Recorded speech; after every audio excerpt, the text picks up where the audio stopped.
something blocking the optoreflective switch, open loop control will suffice in that you can just find out what PWM value will give a certain speed, and you just apply that PWM value. But in the case where you're expecting external disturbances in the system, you can compensate for that with a closed loop control.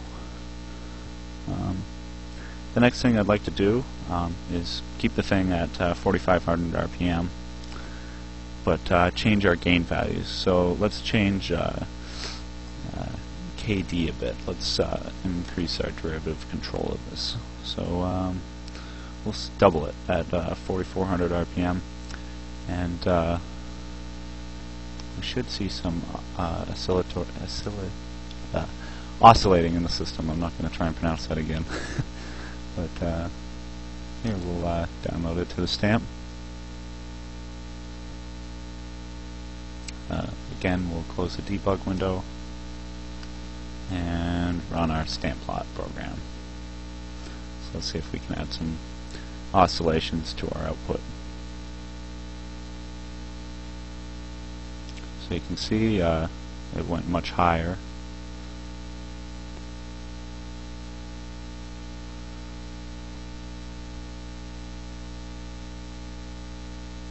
And again, we're leveling off here at the 4,500 RPM value.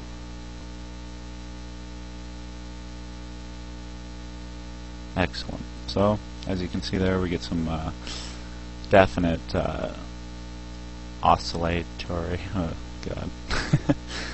God. As you can see, it's late at night. It's 9 o'clock. Got to give me a break. Yeah, so it shows that it's oscillating, and we have a different system response to changing our gain. So there's lots of different things you can do with changing the gain values in a program and seeing how that affects the final result of the system. But ultimately, I'd like to show you one more thing, and that being a unstable response. So let's again change the derivative control to 22,000. And this should, you're not going to be able to see the full effects on this video, I think. But here, let's download it first. Make sure I disconnect it again. I didn't. Alright, so disconnect here. Play it again. Alright, so we've reset it. Let's close the debug window, run over to our stamp plot here again. And as you can see here in a minute, after a 5-second delay again, we'll get some really unstable response.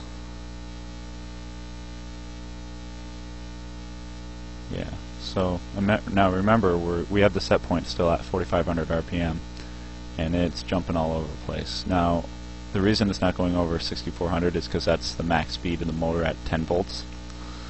So really it's railing its output and then coming back down to 0. Now it doesn't quite reach 0 because the fan doesn't actually stop, but it's still kind of slowing down due to wind resistance.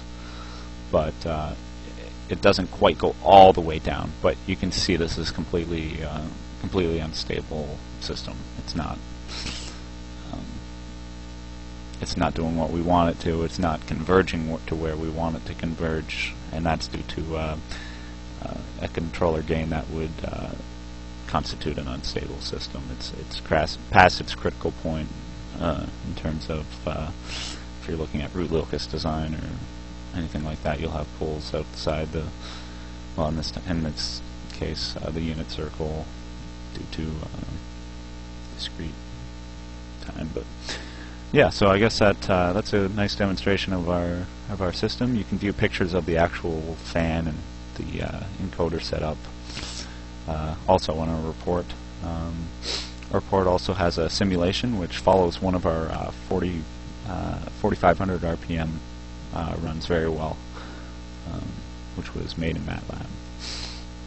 But other than that, you can look at the report for further information on how we went about doing it, and logic that we used, and processes that we used, and theoretical backgrounds behind certain things involved. But overall, this is a good demonstration of how it works. So, thank you for viewing our video.